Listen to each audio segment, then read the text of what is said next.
All of us know that working out and getting in shape is healthy, but at what point can it cause more harm than good? Where do you draw the line between passion and obsession? In this video, I'm going to share a little bit about my fitness addiction and how bodybuilding controlled my life, as well as what I've learned about finding balance. But hey, if we're meeting for the first time, my name's David, and on this channel we talk about building habits and routines for a better mind and body. I'm putting out a new video each week, so if you're into this kind of thing, consider subscribing to the channel so you don't miss anything. Right off the bat, this video might seem like one big contradiction. I always talk about fitness and bodybuilding related stuff, and here I am talking about how I took things too far. Don't get me wrong, I still have a passion for bodybuilding and working out, but for a lot of years, I didn't know how to draw the line between passion and obsession. If you're watching this thinking that you have big goals for yourself, I'm talking you want to be a professional bodybuilder or a fitness model, maybe you want that big sponsorship deal. If you want to take this to the next level, you might need to do next level things. I completely understand that. Keep doing what you're doing 100%. If you're watching and thinking, I don't struggle with fitness addiction at all, I found perfect balance, then maybe keep watching for entertainment and hearing more about my story. But if you're thinking, maybe I take my fitness goals a bit too far, then I think this will help put things in perspective. Back when I first got clean and sober, I had to find new activities that didn't involve drinking or using drugs. And for a guy in his early 20s, that felt like the end of my social life. I remember thinking, yep, it's all over.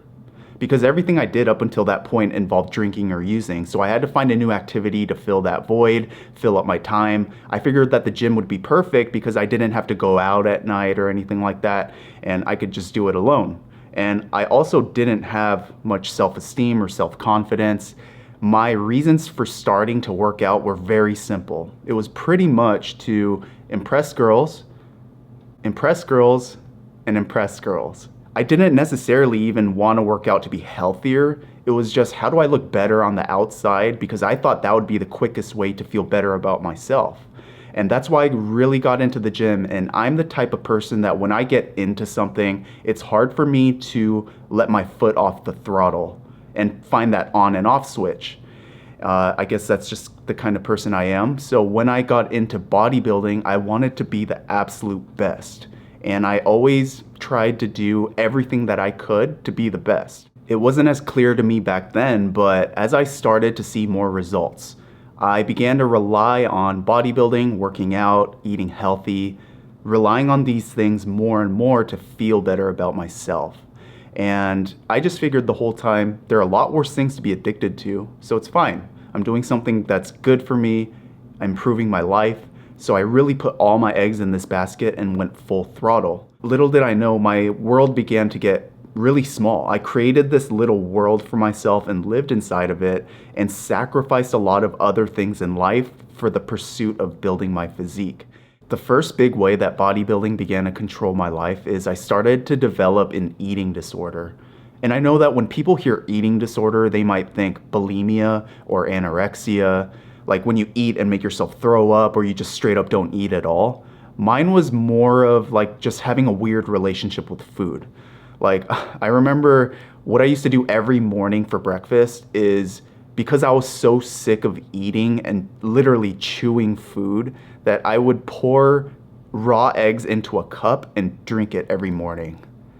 Yeah, like Rocky Balboa. I remember thinking that if I cook these eggs, it's gonna lose some of the protein value, so I'd rather just drink it. Or I don't have time to cook, I'm sick of chewing food, so that's why I did it. And I developed kind of weird rituals with food. Back when I was a little younger, I would eat cans of tuna mixed with ketchup and eat nothing but that and drink water for weeks straight. I was eating every 3 to 4 hours prepared meals, thinking that it was gonna make like this huge difference, which I did see great results, but I just figured that was like the way I had to do it. I would actually get down on myself when I slipped up on my diet, literally feel bad about myself to the point where if I had fast food or whatever, I would think, well, I already messed up my diet, so might as well go all the way, right? There's that idea of going full throttle. So I would just stop at like 2 other fast food restaurants and just binge out. After binge eating, I would feel guilty about myself, so I would literally skip the entire meals of the next day and do a whole bunch of cardio. Or I would just say, you know what, forget it. I'm not gonna go to the gym because I already messed up on my diet. What's the point? So it's kind of funny thinking about it now, but it's kind of sick and messed up. Another negative impact from my fitness addiction is it started to affect my social relationships. And so, for instance, I would shut people out of my life because they didn't really work out or they weren't into fitness as much as I was. Like, on one hand, I wish that I had like more friends, but on the other hand, I didn't want any friends because they would just get in the way of my pursuit of building my physique. And so what ended up happening is I pushed people out of my life, even people I've known my entire life. Rather than nurturing these relationships and meeting new people, building these relationships up, I would just create a little box for myself and embrace the fact that I'm a lone wolf. I don't need anybody else. I don't want to hang out with anyone. Well, I didn't want to drink or use, and that's what most people my age are doing. But rather than finding people that didn't do those things and actually make connections, I really just embraced the path that I was on. And it was easy to kind of lean on bodybuilding and fitness to have an excuse to not go out of my comfort zone and meet people. So I really became a hermit. On Friday night, didn't go out. That was out of the question because what was I going to do on Friday night? And by the way, I have to work out on Saturday morning. So not only do I need to eat a good meal Friday night, but I got to eat an early breakfast on Saturday. I got to get ready for my workout. And then after I work out Saturday morning, I'm so tired that I need to rest. When I look back on it, I've been spending more time on social media lately, and I've been looking at how all of my friends' lives have changed over time. And it kind of saddens me to look and see all of the life events that I missed, everything, the milestones that people reached. And I let these relationships fall by the wayside to the point where I wish that I had kept up with more people in my life. The third way that bodybuilding was controlling my life is it prevented me from learning other life skills. For instance, recently I've been looking more into personal finance, how to save money, how to invest. And I remember thinking when I first started learning about it, like, wow, there's so much I don't know that's outside of fitness and bodybuilding. Why didn't I learn about this in my 20s? What was I doing? Oh yeah, I've been working out the whole time. Being so into fitness and bodybuilding, there were a lot of things that I neglected learning about, like personal finance. Also, networking.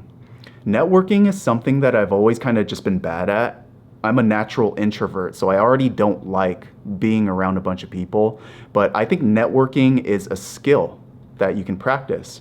And rather than stepping out of my comfort zone and meeting professionals, meeting people that share the same interests as me, I just put myself into a box where I embraced being a lone wolf, and I walked this lonely path, eat, sleep, train, repeat, and felt like I didn't need to connect with anybody. Another thing is, even though I was really into fitness and going to the gym, and there are other people obviously who do that, I never took the time to really connect with that many people and work out with people, hang out after the gym, because I was so focused on my own goals that I was unable to actually connect with people. All of this kind of came to a head when in 2019, I was on a roll.